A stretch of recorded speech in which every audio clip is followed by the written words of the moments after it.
Now, another thing that you guys provide is liquid staking, right? It's been it's a very um accessible way for people to invest in DeFi without necessarily locking up their assets for a locking period, right? Can you explain to us what liquid staking is and how it's beneficial for a consumer?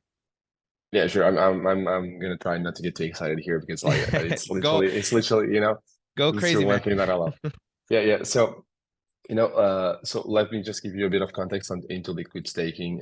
Like so, this problem started to come up with Ethereum basically. So before the Shanghai update, for those who are around, like before the Shanghai update took place, usually for you to run a validator, you need to to have 32 Ethereum as collateral, and that's why that's why they're staking or for instead of you to need 32 Ethereum for you to be able to validate, you can actually, gather a pool of participants on which they, contribute with the specific amounts of Ethereum and such they more people can participate and thus the network becomes more decentralized. So this is the like short of like how it works the validation system on a proof of stake network.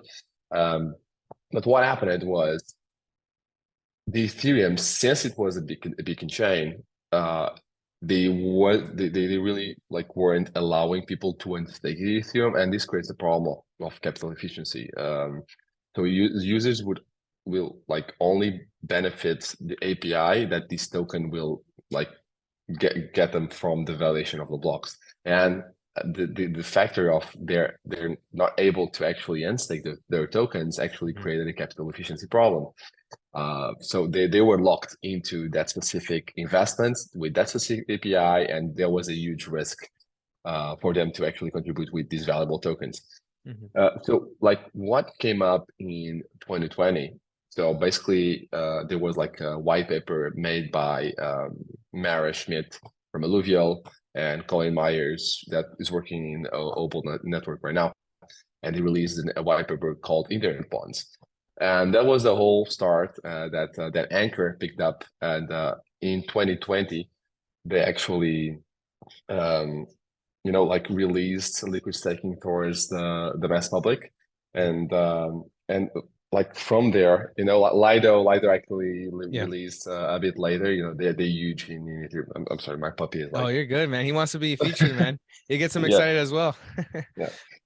Yeah, but like the main idea was to provide basically users with the chance to, although they have their Ethereum locked, they can, by issuing a synthetic token that represents their stake into the Ethereum validation process. So, like for example, if I supply one Ethereum towards the validation process, if I use Ankr, Mm. basically they'll do that for me. So they'll take my Ethereum and they'll validate blocks using my one Ethereum, and they'll actually issue a token that represents my stake. So they'll issue a token that represents my one Ethereum Mhm. that it's unlocked because so my Ethereum of course is going to be locked before the Shanghai update.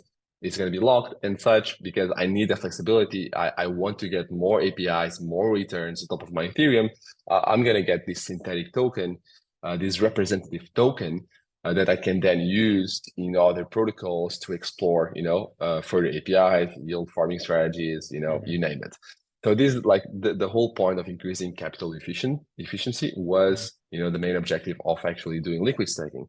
I think people usually, find it complicated to understand the objective of liquid staking because, now that we don't have Shanghai update, like it's not long gone, but it's like it's something of the past, and people start to see liquid staking on Fantom Yeah. and all these networks as well. They feel like, so all right, so what's the main purpose of it? Because they weren't really here on the beginning where this main objective was so evident.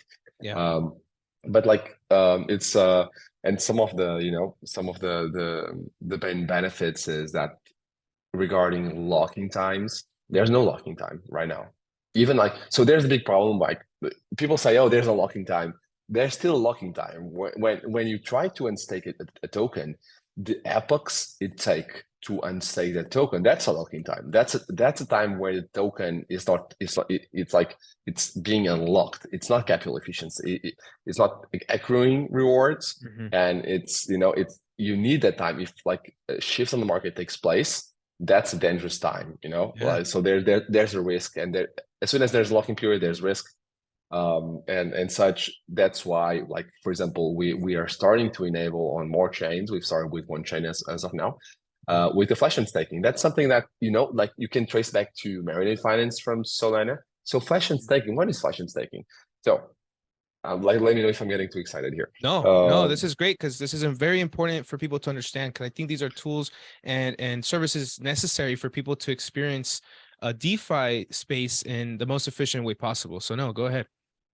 So, like, to avoid this risk, so to avoid having the tokens locked for, like 1 week, 30 days, what we enabled is, so basically we created a treasury pool, which, like, let's imagine you have a specific amount of tokens from that specific network, Hmm. and if you want to unstake immediately, depending on the amount of tokens on this specific pool or treasury, we're gonna we're going to basically extract a percentage of a fee we're going to charge you for you to have that immediate liquidity, so that you can immediately stake. So that's a big plus. And this can range from 0.3% in fees to 3% in fees, taking consideration the amount of tokens that there is in the treasury pool that usually accrues from, the liquid staking product itself. So it's not trying to go a bit too much in depth in this, Yeah. but this is one of the risks that we're trying to mitigate. And this is something that it's meaningful as well for, not only for liquid staking, but also for staking in general. Yeah. So this is something that we're trying to do, and then we can move on to, omni-chain liquid staking, like Yeah. exploring, Ankr, FDM on other chains, or like, or what, like other, like our competitors are also exploring this. Yeah. Like, it's a very cool space to be working on, Yeah. specifically liquid staking, because I do feel like I do not feel like there's competitors. I do feel like we're all focusing on different sides, and Mm. even if we're focusing on the same network, usually there's so much to win if you collaborate. Yeah. And we've been noticing that everyone is open to collaborate, and Yeah. we're really glad to, push the boundaries of DeFi, and the kind of Yeah. opportunity you can get. Another fun fact, and very curious fact, a very important fact, Hmm. is that I always speak about this. It's, liquid staking, and staking in general, and DeFi in general. We all often focus on major markets such as the US and Europe, but we Hmm. often do not look at emergent markets, where they do search for, like, the unbanked do search Hmm. for this kind of opportunities, this kind of options, and like, makes such a difference.